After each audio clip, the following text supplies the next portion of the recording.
Today I am talking to you about abandonment. I've done my lights slightly differently so that hopefully I can keep my glasses on and it won't be too annoying, but if it gets annoying, I'll take them off. So I wanted to talk to you about, hello, thank you for joining. I appreciate that. Sorry if you joined a couple of minutes ago, we had a technical hitch with that one. Everything was out of sync, so we restarted. Okay, so I'm going to talk to you today about abandonment, and I picked this particular topic because it was requested. So as usual, if you have any topics that you would really like me to cover, please let me know, because I always do. And if it's out of my expertise, I won't do it. But everything so far that's been requested, I've done for you. So abandonment. So we're going to talk about abandonment. What exactly is it? What does it mean? How does it happen? What are the consequences of it? And how do we overcome our fear of abandonment? And there's two aspects to this, really. And one that I want to cover that is really not very much looked at all, but is a major problem. And I was prompted by this by someone that I've actually just started working with, who actually, oh, hi, Gordon and Tyson. Thanks ever so much for joining. That's nice. Okay, so I've just started working with someone, and this is a major problem for him, and this is the abandonment. We think about physical abandonment, and that makes sense. We can imagine people leaving our lives. But there's a very, very traumatic event that happens for children, and it's emotional abandonment.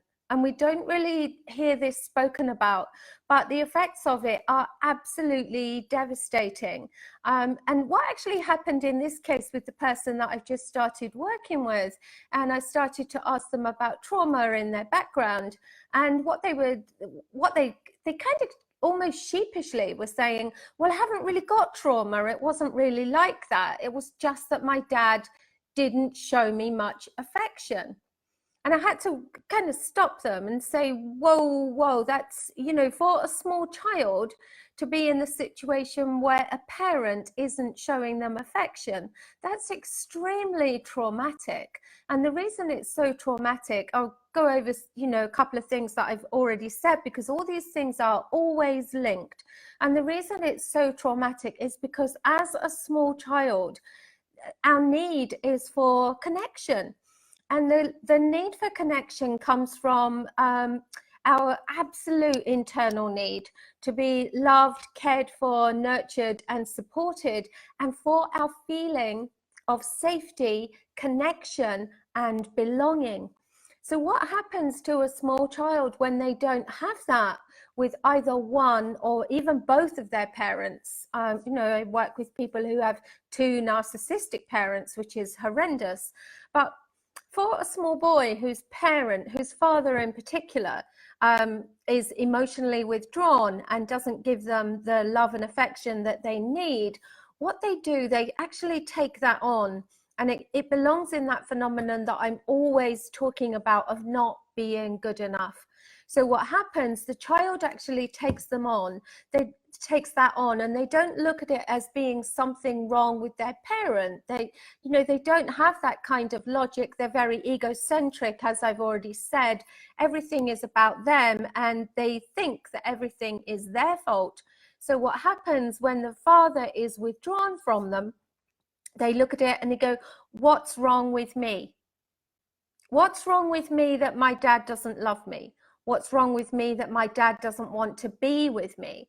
There must be something terribly wrong with me that my dad doesn't hold me, doesn't tell me he loves me, he doesn't take me places. And even worse, if there are other siblings in the family that do get that kind of affection and treatment. And I tell you where this was portrayed beautifully recently. I don't know if you've seen the Elton John film Rocket Man, but that film for the human psychology of addiction is absolutely unbelievable. It's absolute textbook. And this is what happened to Elton John, where his father was very withdrawn emotionally from him. His mother was very self-centered and selfish and kind of blamed him for everything. But his father, when he left his mother, went on to have another family. And what Elton John could see was that his father was openly affectionate with these boys in a way that he wasn't with them. And he took that on very much as being about him. And this is what children do. And this is why emotional abandonment is so serious. It's so toxic, and it sets up this whole pattern of not being good enough. It sets it up very, very early and triggers this deep emotional hurt that we've been talking about in the other stuff that I've been dealing with. And obviously that leads to, as someone grows up with that deep emotional void, it leads to anxiety about themselves, social anxiety, insecurity, lack of safety, no self-belief, no confidence. And in this case, in turn, it led to addiction. And that is the path that it is very, very likely to go down, depending, of course, on how someone handles their emotional void. But we know that addiction is a very, very common consequence of that. Okay, so that's emotional abandonment. I'll just check and make sure that I didn't have anything else to say about that. So maybe just a little bit more about how it can affect the person. So what can happen because of the emotional abandonment, a child, obviously, they want to get the love and affection that they know they need, and they know is withdrawn from them, and they don't know why. So what happens is that they can become a people pleaser. They try to do anything for that person to get the attention of that person, which can be very unhealthy in itself, because it means that they're not putting up good, strong values and boundaries for themselves. As a child, they don't get a chance to do that because they're constantly trying to please, trying to be what they think the other person needs them to be. And obviously this then means that as they go into their adult relationships, they carry that fear with them, and they carry those behaviors with them, and they're very, very likely to then stay as the people pleaser, as in, I must do whatever this person wants so that I get their love, I get their affection, I get their attention. And obviously it leads to the creation of some very unhealthy relationships. And that's probably along with the mental health issues that I've already mentioned, those are probably the most disturbing and the most common consequences that we see of emotional abandonment in children. And I think the important thing to remember is when people ask you about abuse and trauma in your life, that trauma itself has no definite definition.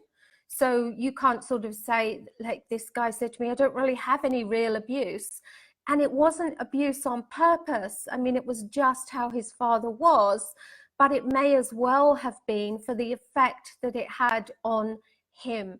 So the important thing about abuse and trauma is that really it's something that leaves you feeling in a bad way about yourself, something that affects your self-confidence, something that affects how you value and see yourself. So it may not be, I know we look at the traditional abuses of the physical, the emotional, the sexual, those kind of abuses, and we tend to dismiss other things, but they can be equally traumatic, and it really does depend on when they happened. And that probably just leads us nicely into the kind of abandonment that we're used to talking about. When we talk about fear of abandonment, most of us kind of assume that what we're talking about is the fear of physical abandonment. And obviously the way this comes about, there are various ways that this comes about. It normally comes about when we're young again. It can be brought on by the sudden death of someone. And even though this is a natural process, and as adults, we might grieve and we might be upset, but we accept that it's the natural process of life. But to a small child, when someone leaves them, it can trigger that they don't understand this on enough of a level to be able to understand that just because something has happened to their dad, it doesn't mean it's going to happen to their mum. And it sets up this cycle. My dad has left, now I wonder when my mum is going, or whichever relative it is that they're close to. And it doesn't matter if a parent has died or if parents have separated, this can set up this trigger for children. And it's especially bad, this is what people don't realize, when people use their children as emotional pawns, and the children get caught up in all the emotion, being asked to do things that they're not emotionally ready for, that they're not mature enough for, being asked to take sides, to gang up against one parent, and they're in absolute terror. The parent that is still with them, that might be asking them to do this awful thing that they don't really want to do to the other parent, but they'll do it because they are so fearful that this person is also going to leave them. Because you have to understand, for children, that children are asking questions around the people who are caring for them. And the questions that they're asking of those people, they might be silent questions, but children are always looking to have the question answered: who's going to love me? Who's going to be here for me? Who's going to support me? Who's going to take care of my needs? Because they know that they can't take care of their own needs. And this is partly where abandonment comes from as well, because when one parent leaves, even if it's just one parent, you have to remember that even if it's an abusive parent, to the child, it's still their parent. Now, as an adult, you totally understand that it's best to have that person out of that child's life. The child doesn't understand that. All the child knows is my dad has gone, or my mum has gone, and they are most likely going to reflect on that as, that was my fault. If I was better, that wouldn't have happened. What do I need to do to stop this person leaving? So you can see the kind of thought processes and behaviors that this brings up. So death and divorce and separation are very common triggers for abandonment fears, but by far the most common is abuse. And again, it's because of this, because abuse leads to unmet needs. And unfortunately for children, what happens, I've spoken about this before, where they have unmet needs, whether they're emotional or whether they're physical.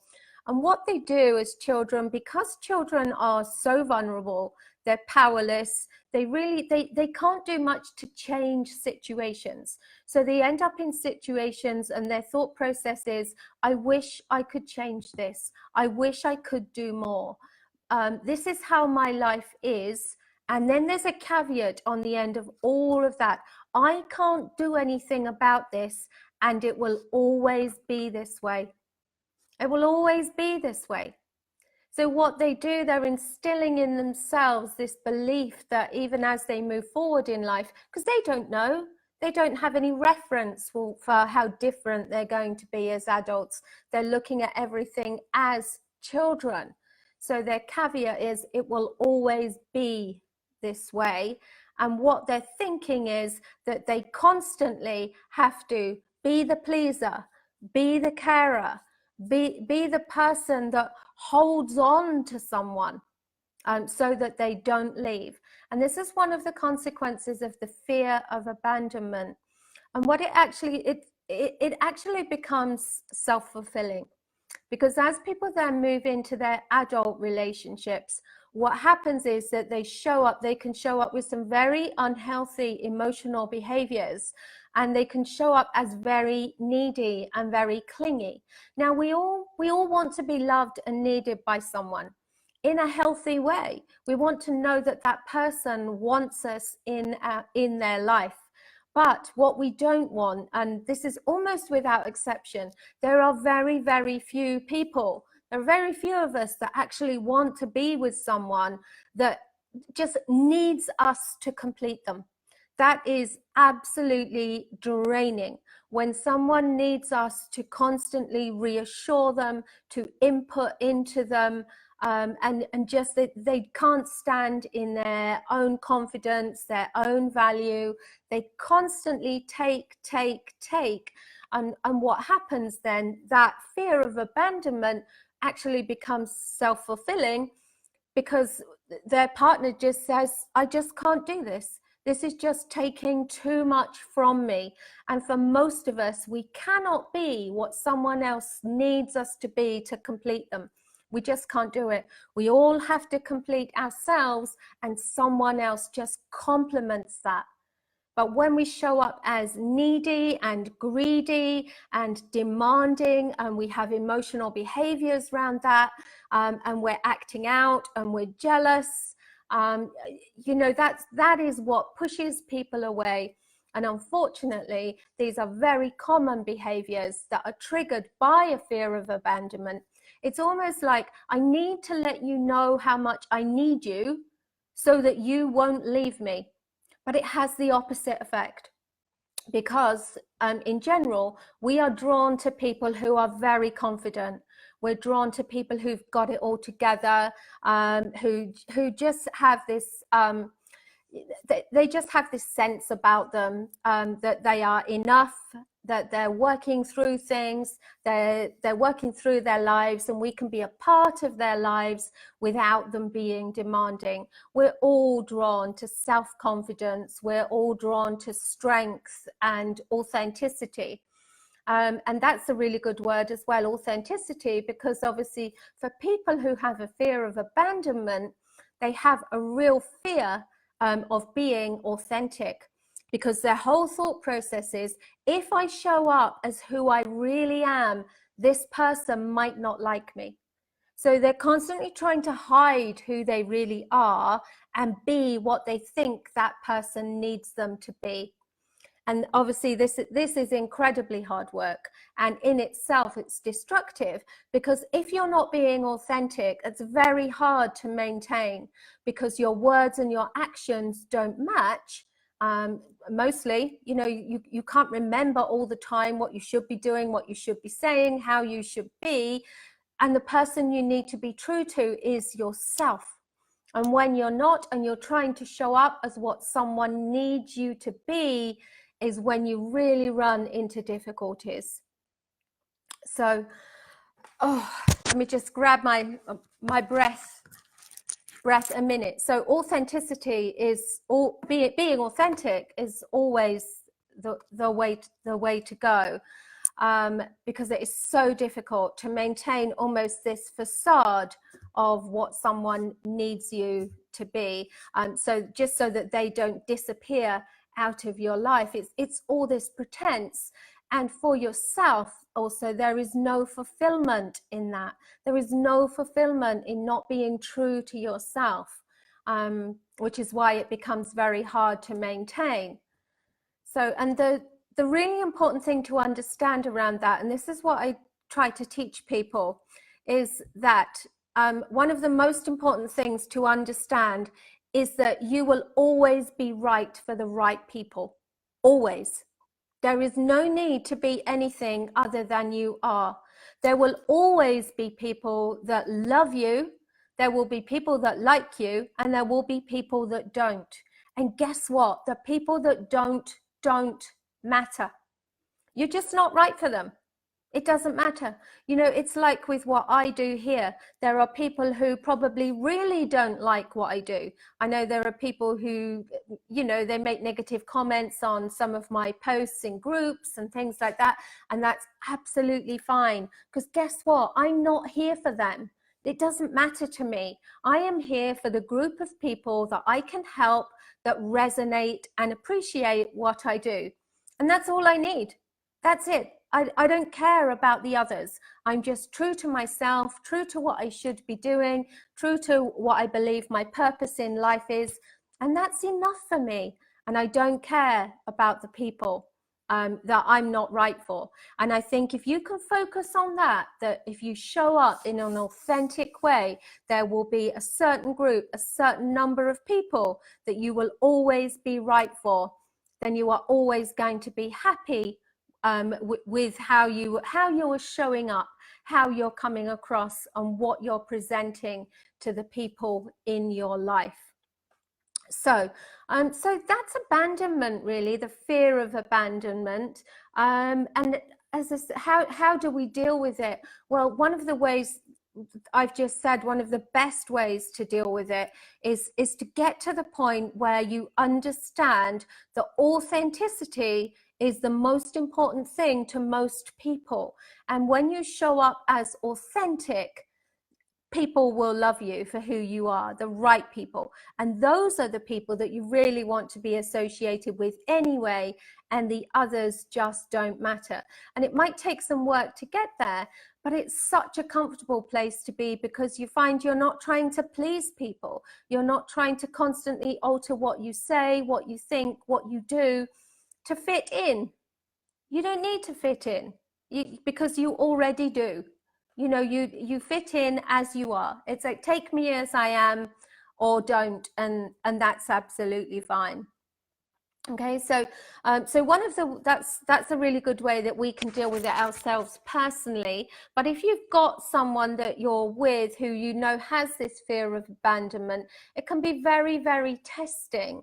And I think it's important to draw a fine line between giving them assurance and reassurance, but also not giving in to any kind of childish or demanding behavior, and drawing the line at that, but just be reassuring. And I think it's okay as well to kind of say to them, look, I'm here for you and I want to be here for you, but honestly, if you carry on like this, the way you're behaving, then what you fear is going to be self-fulfilling. You know, you're literally, you're driving me away here. I want to have calm with you. I want to love you. I want to be at peace with you. And you need to understand that. And you need to be at peace with me and with yourself as well. Okay. So unless, is there any questions? Let me have a look. Does anyone want to ask any questions while you're on here? And I'm just going to check that. I think I've covered everything. I'm just going to check. Yeah, I've pretty much spoken about the consequences of it with relationships, etc., how it happens, the consequences, why we fear it. So yeah, that's just about it. Okay, well, I hope that was helpful and useful. And as always, please leave comments, questions, any suggestions, observations, and I'll deal with them for you. So thanks very much for watching. I really appreciate it. I'll catch you again soon.